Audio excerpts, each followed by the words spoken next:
Hello दोस्तों, मैं ऋषि प्रताप। स्वागत है आपका हमारे YouTube चैनल एडुचेजस पे। तो दोस्तों आ गए हम अपने एक नए टॉपिक की ओर, जिसमें हम सीखेंगे कि कैसे profit and loss appropriation account बनाते हैं। ठीक है, तो आइए हम अपने टॉपिक की ओर बढ़ते हैं। तो इससे पहले दोस्तों एक इम्पॉर्टेंट बात, अभी तक आप लोगों ने क्या नहीं किया है, हमारे इस YouTube चैनल को सब्सक्राइब नहीं किया है। दोस्तों इस चैनल को सब्सक्राइब करें और ज़्यादा से ज़्यादा शेयर करें, जिससे हमारी वीडियो और दूसरे लोगों तक पहुंच पाए। Thank you. तो अब हम बढ़ते हैं अपने टॉपिक की ओर कि प्रॉफिट एंड एप्रोप्रिएशन अकाउंट है क्या। तो दोस्तों profit and loss appropriation account, इससे पहले आपने 11th में पढ़ा होगा प्रॉफिट एंड लॉस अकाउंट। यहाँ पे क्या आ गया, एप्रोप्रिएशन अकाउंट। तो दोस्तों प्रॉफिट एंड लॉस अकाउंट किसके केस में बनाते हैं, कंपनी के केस में बनाते हैं। जैसे उसमें क्या था, 11th में हमने फाइनल अकाउंट में सीखा था कि ये क्या है, कंपनी के केस में बनता है प्रॉफिट एंड लॉस अकाउंट। ठीक है, लेकिन यहाँ पे क्या हम पढ़ रहे हैं, कौन से बुक का टॉपिक है ये, पार्टनरशिप। तो पार्टनरशिप में मेरे दोस्तों क्या बनता है, profit and loss appropriation account. Profit and loss account नहीं, क्या, profit and loss appropriation account. इन दोनों में बहुत ज्यादा डिफरेंस होता है और इन दोनों के डिफरेंस पे भी मैं एक वीडियो बनाऊंगा जो आप लोगों को क्लियर कर देगा कि प्रॉफिट एंड लॉस अकाउंट क्या होता है और profit and loss appropriation account होता है। फिलहाल हमें ये नहीं जानना है कि होता क्या है क्या नहीं होता है, हमें ये जानना है कि उसके क्वेश्चन को सॉल्व कैसे करेंगे एग्जाम में, जो कि हमारे एग्जाम में 4 नंबर का आता है और हम आसानी के तरीके से कर लेंगे। और ये ज्यादातर है दोस्तों कि हमारे एग्जाम में आता ही आता है, जरूर आता है। ठीक है, या आप 100% चांसेस लेके चले। ठीक है दोस्तों, तो हम इसे कैसे समझेंगे, तो एक क्वेश्चन के द्वारा हम समझेंगे कि कैसे अगर एग्जाम में एक क्वेश्चन आता है तो हम इसको कर सकते हैं। चलिए तो हम देखते हैं क्वेश्चन क्या है। तो कह रहे हैं दोस्तों कि A B and C are partners, their capitals are 1 lakh 2 lakh and 3 lakh respectively. It was decided that, 3 partner हैं ए बी और सी, जिनके कैपिटल दे रखे हैं 1 लाख 2 लाख और 3 लाख। ठीक है दोस्तों, अब क्या है कि कुछ बात उनके बीच में डिसाइड हो गई थी। ठीक है, जब पार्टनरशिप उनकी बनी होगी तो कुछ डिसाइड हो गई होगी बातें कि ऐसे ऐसे चीज होंगे। तो क्या है, पहला डिसाइड क्या क्या था कि they would get interest on capital, IOC interest on capital at the rate 5% per annum। तीनों को क्या होगा मेरे दोस्तों, 5% पर एनम के हिसाब से क्या मिलेगा, कैपिटल मिलेगा, इंटरेस्ट ऑन कैपिटल मिलेगा। A would get a salary of 5,000 per month. ए जो है उसको सैलरी मिलेगा 5,000 रुपए पर मंथ। यहाँ पे क्या लिखा हुआ है, 5,000 रुपए पर मंथ। एक महीने का 5,000 मिलेगा। तो एक महीने की सैलरी देंगे हम उसे, नहीं, कितने महीने की देंगे, 12 महीने की, क्योंकि पूरे साल, एक साल के बाद ही हम अकाउंट्स को क्या करते हैं, क्लोज करते हैं, ये सब बनाते हैं। तो 12 महीने की सैलरी उसको देनी पड़ेगी। B would receive commission at the rate 5% पर of net profit after deduction of profit. तो मेरे दोस्तों क्या कह रहा है कि बी को कमीशन मिलेगा 5% के हिसाब से नेट प्रॉफिट पे, लेकिन आफ्टर डिडक्शन ऑफ प्रॉफिट। आपने 11th में पढ़ा होगा, एक चीज आया होगा जहां पे एक मैनेजर को कमीशन देना पड़ता था हमें। ठीक है, फाइनल अकाउंट के चैप्टर में वहां पे कभी कभी आता था एक आफ्टर चार्जिंग और बिफोर चार्जिंग। तो ये आफ्टर चार्जिंग वाला केस है, जिसमें हम क्या करते थे बेसिकली, तो अगर किसी को 10% के रेट से आफ्टर चार्जिंग कमीशन देना होता था तो हम क्या करते थे, 10 अपॉन में 100 ना लिख के कितना लिख देते थे, 10 अपॉन में 110 लिख देते थे। ठीक है, तो यहाँ पे इसको कितना देना है, 5% के रेट से। तो यहाँ पे हम लोग क्या लिखेंगे, 5 अपॉन में 100 ना लिख के क्या लिख देंगे, 5 अपॉन में 105 लिख देंगे। ठीक है दोस्तों, तो इतना तो आपको ये समझ में आता ही होगा। 11th आप पढ़ के आ चुके हैं, इतना मैं मानता हूं, और आप समझदार बच्चे हैं, मैं ये भी मानता हूं। ठीक है, अब देखें आप उसके बाद 10% of divisible profit would be transfer to general reserve. जो डिविजिबल प्रॉफिट, जो प्रॉफिट बंटने के लिए आ जाएगा कि अब ये प्रॉफिट जो है तीनों पार्टनर ए बी और सी में बटेगा, उस प्रॉफिट का 10% अब हम लोग क्या करेंगे मेरे दोस्त, जनरल रिजर्व में ट्रांसफर कर देंगे उसको। ठीक है, अब क्या है, net profit for the year was 5 lakh. उस साल का जो नेट प्रॉफिट हुआ वो 5 लाख हुआ। और prepare profit and loss appropriation account, और बोला कि क्या, profit and loss appropriation account बनाइए। ठीक है मेरे दोस्तों, तो सबसे पहले अब हम क्या करते हैं यहाँ पे, सबसे पहले दोस्तों ये profit and loss appropriation account का फॉर्मेट बनाएंगे। कैसा फॉर्मेट होता है, पर्टिकुलर्स अमाउंट, ऐसा एक फॉर्मेट बना लेंगे। एक साइड में डेबिट और एक साइड में क्रेडिट।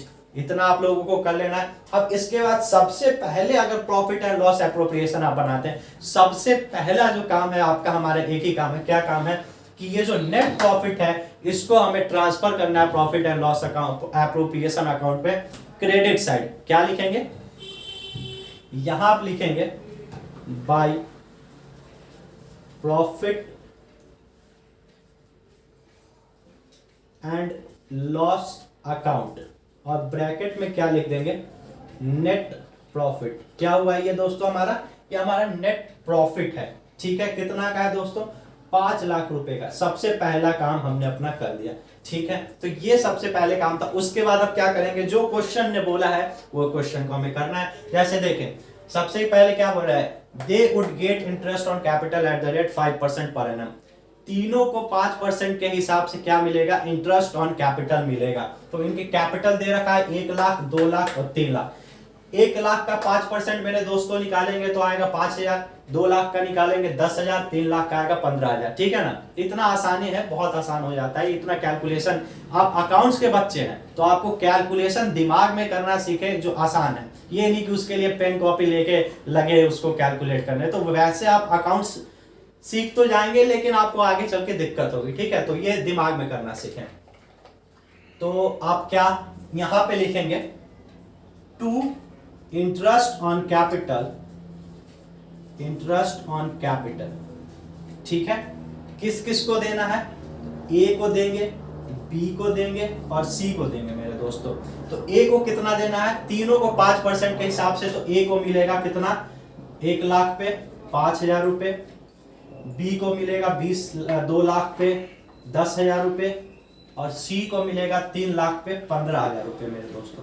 तो ये टोटल कितना हो जाएगा मेरे दोस्तों, 30,000 रुपए टोटल हो जाएंगे। ठीक है, अब क्या कह रहा है कि ए को कितने मिलेंगी, सैलरी मिलेगी 5,000 रुपए पर मंथ के हिसाब से। ठीक है, तो ए को सैलरी हम दे देते हैं 5,000 पर मंथ। तो 1 महीने का सैलरी 5,000 रुपए है मेरे दोस्त, 1 महीने का सैलरी 5,000। तो 12 महीने का कितना होगा, तो सिंपल क्या करेंगे, 12 से मल्टीप्लाई, तो कितना आ जाएगा, 60,000 रुपए।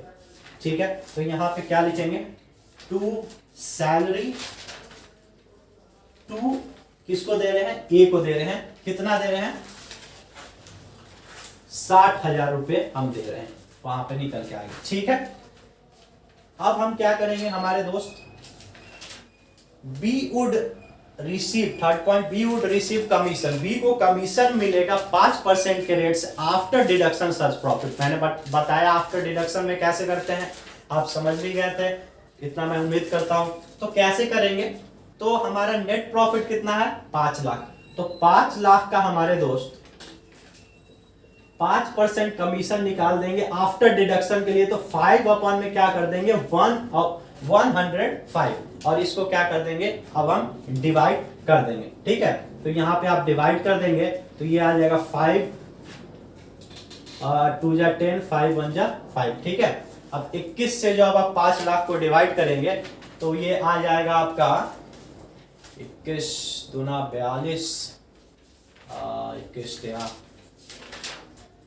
तो आ जाएगा आपका 2 क्या है, सैलरी कमीशन, हाँ, to commission to B. B को कमीशन कितना दे रहे हैं हम, तो इसका आएगा मेरे दोस्तों 23,810 रुपए। आप कैलकुलेट करके देख लेना कितना आएगा, 23,810 रुपए आएगा। ठीक है दोस्तों, अब क्या कह रहा है, 10% of divisible profit would be transfer to general reserve. Divisible profit का जो 10% अमाउंट है उसको हम लोग जनरल रिजर्व में ट्रांसफर करेंगे। तो सबसे पहले डिविजिबल प्रॉफिट निकालना पड़ेगा। वो कैसे निकालते हैं, क्या होता है डिविजिबल प्रॉफिट, तो यहां पे समझेंगे। ये देखिए, ये 3 चीज हम लोगों को क्या करना था, पार्टनर्स को देना था सबसे पहले। तो ये कहां से देंगे, इस नेट प्रॉफिट में से देंगे। तो इन तीनों को क्या करेंगे, आप माइनस कर देंगे 5 लाख में से। ठीक है, तो यहां से आप माइनस कीजिए, 5 लाख में से 90 और 2 11, 1,38,010, 1,38,000, 6 3 6 2 8 3 11,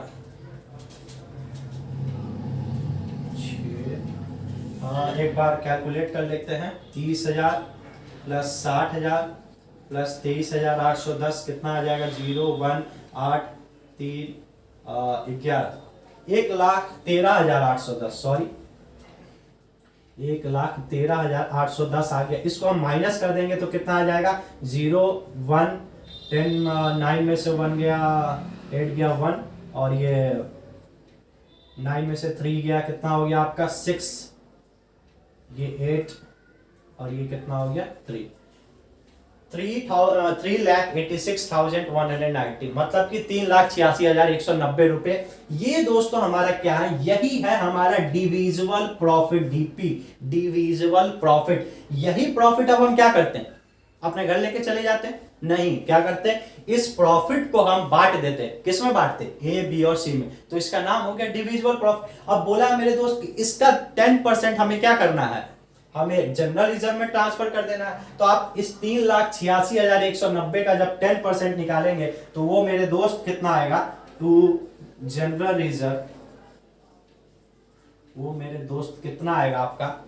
वो आपका आएगा 38,619 रुपया। कितना आएगा? 38,619।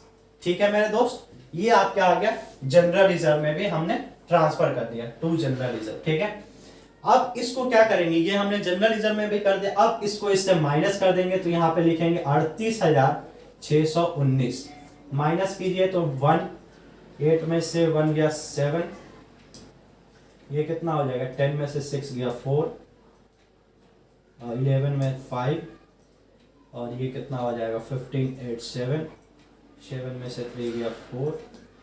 ठीक, ये कितना आ गया दोस्तों? 3,47,571। इस अब प्रॉफिट को हमें क्या करना है? इस तीनों पार्टनर ए, बी और सी में बांटना है मेरे दोस्त। तो बांटना है तो इसके लिए कुछ रेशियो दिया होगा। रेशियो नहीं दिया दोस्तों मेरे, तो आप बताइए, अब रेशियो नहीं दिया है तो क्या करेंगे? क्या बोल रहे हो?